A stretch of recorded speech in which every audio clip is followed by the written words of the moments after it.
इतिहास के सबसे बड़े महाकाव्यों में से एक में एक ऐसा पल आता है जो एक पूरे राजवंश की किस्मत को हमेशा के लिए बदल देता है। आज हम उसी कहानी की परतों को खोलेंगे जहां एक माँ का फैसला आने वाली कई पीढ़ियों का भविष्य लिखने वाला था। जरा सोच कर देखिए, एक पूरे राज्य का भविष्य दांव पर लगा है और यहाँ लिया गया हर फैसला इतिहास के पन्नों में दर्ज होने वाला है। तो चलिए इस दुविधा की गहराइयों में उतरते हैं जिसने भारतवर्ष के भविष्य को एक नई दिशा दी। कहानी शुरू होती है हस्तिनापुर से, जहां हालात बहुत ही नाजुक हैं। राजमाता सत्यवती के दोनों बेटे चित्रांगद और विचित्रवीर्य बिना किसी संतान के ही दुनिया से जा चुके हैं और कुरुवंश का सिंहासन बिल्कुल खाली पड़ा है। तो देखिए, यहाँ हर कोई एक बहुत ही मुश्किल सिचुएशन में फंसा हुआ है। सिंहासन खाली है, वंश खत्म होने की कगार पर है और राज्य के सबसे ताकतवर रक्षक भीष्म अपनी ही प्रतिज्ञा के कारण बेबस हैं। ऐसे में राजमाता सत्यवती के कंधों पर पूरे साम्राज्य को बचाने का बोझ आ पड़ा है। तो अब अपनी पूरी निराशा में सत्यवती राज्य के संरक्षक भीष्म की तरफ मुड़ती हैं और वो एक ऐसा आदेश देती हैं जो वहां मौजूद हर किसी को चौंका देता है। ये एक माँ की अपने वंश को बचाने की आखिरी कोशिश थी। और यहाँ पर होता है एक जबरदस्त टकराव। सत्यवती भीष्म को आदेश देती हैं कि वो विधवा रानियों अंबिका और अंबालिका से विवाह करके वंश को एक वारिस दें, लेकिन भीष्म अपनी प्रतिज्ञा का हवाला देकर साफ मना कर देते हैं। उनके लिए एक क्षत्रिय का वचन उसकी जान से भी बढ़कर था। ये सिर्फ एक वादा नहीं था, ये था व्यक्तिगत धर्म और कुल धर्म के बीच की एक बहुत बड़ी लड़ाई। भीष्म के इनकार के बाद एक पल के लिए तो ऐसा लगता है कि अब सारे रास्ते बंद हो चुके हैं। लेकिन तभी सत्यवती एक ऐसा गहरा राज खोलती हैं, एक ऐसा सच जिसे उन्होंने सालों से दुनिया से छिपाकर रखा था, कि उनका एक और बेटा है, ऋषि व्यास। और ये राज कोई और नहीं बल्कि खुद ऋषि व्यास थे। वो सत्यवती और पराशर ऋषि के पुत्र थे, जो सत्यवती के विवाह से भी पहले जन्मे थे। इस रिश्ते से वो मरे हुए राजाओं के सौतेले भाई थे और इस भयानक संकट का एक ऐसा समाधान जिसकी किसी ने कल्पना भी नहीं की थी। अब सवाल ये उठता है कि सत्यवती की ये योजना आखिर मुमकिन कैसे हुई? तो इसके लिए हमें एक प्राचीन प्रथा को समझना होगा, जिसे नियोग कहा जाता था। इस परंपरा के मुताबिक अगर कोई राजा बिना संतान के मर जाए तो उसकी पत्नी अपने वंश को आगे बढ़ाने के लिए किसी दूसरे नियुक्त पुरुष के द्वारा संतान पैदा कर सकती। तो अब जब एक रास्ता मिल गया है, सत्यवती अपने बेटे व्यास को बुलाती हैं। वो उन्हें अपना कर्तव्य निभाने और दोनों विधवा रानियों के साथ मिलकर हस्तिनापुर को उत्तराधिकारी देने का आदेश देती हैं। और यहीं पर कहानी एक बहुत ही अहम मोड़ लेती है।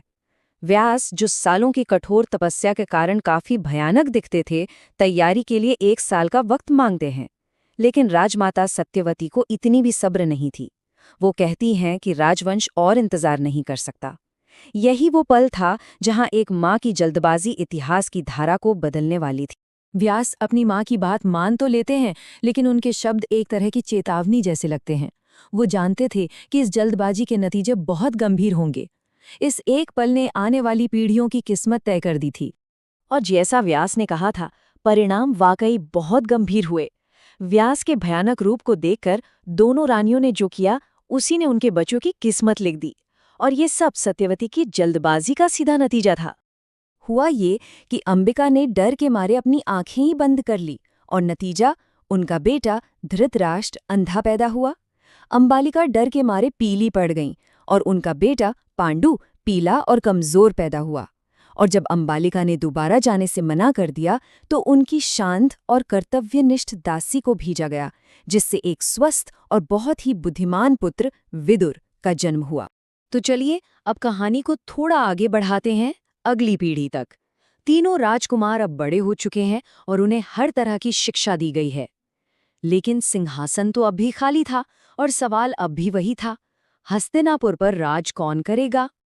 ये तीनों सौतेले भाई कोई मामूली नहीं थे। हर एक में अपनी अपनी असाधारण काबिलियत थी। धृतराष्ट्र सबसे बड़े और बेहद ताकतवर थे। पांडु जैसा कोई तीरंदाज नहीं था और विदुर तो ज्ञान और न्याय की मिसाल थे। तो सवाल फिर से वही था, असली राजा कौन है? भीष्म ने परंपरा के हिसाब से सबसे बड़े बेटे धृतराष्ट्र का नाम आगे रखा। अब देखिए, परंपरा के हिसाब से तो तर्क बहुत सीधा था। जो सबसे बड़ा बेटा है, जन्म से अधिकार उसी का है। सदियों से यही होता आया था। लेकिन यहीं पर कहानी में एक और मोड़ आता है। बुद्धिमान विदुर एक बहुत ही मजबूत दलील सामने रखते हैं। वो याद दिलाते हैं कि परंपरा ये भी कहती है कि राजा को शारीरिक रूप से पूरी तरह स्वस्थ होना चाहिए और धृतराष्ट्र का अंधापन उन्हें इस पद के लिए अयोग्य बनाता है। विदुर का तर्क बहुत ही सीधा और असरदार था। एक राजा का पहला धर्म है अपने राज्य की रक्षा करना, और जो इंसान खुद को देख नहीं सकता वो भला पूरे राज्य की रक्षा कैसे कर सकता है? ये सवाल किसी के पास कोई जवाब नहीं था।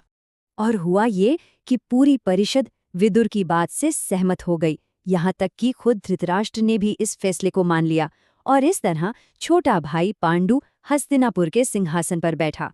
इस फैसले के साथ एक पल के लिए ऐसा लगा कि जो संकट अंधेरे में शुरू हुआ था वो आखिरकार खत्म हो गया। पांडु के राजा बनने से राजवंश में एक नई सुबह और उम्मीद की किरण जगी थी। लेकिन क्या संकट सच में टल गया था, या फिर एक सही फैसले ने, जो कि तर्क और परंपरा दोनों पर आधारित था, अनजाने में ही सबसे बड़े भाई को उसके जन्मसिद्ध अधिकार से दूर कर दिया था? और इसी के साथ ईर्ष्या और असंतोष के वो बीज बो दिए गए थे जो एक दिन एक महायुद्ध का रूप लेने वाले थे।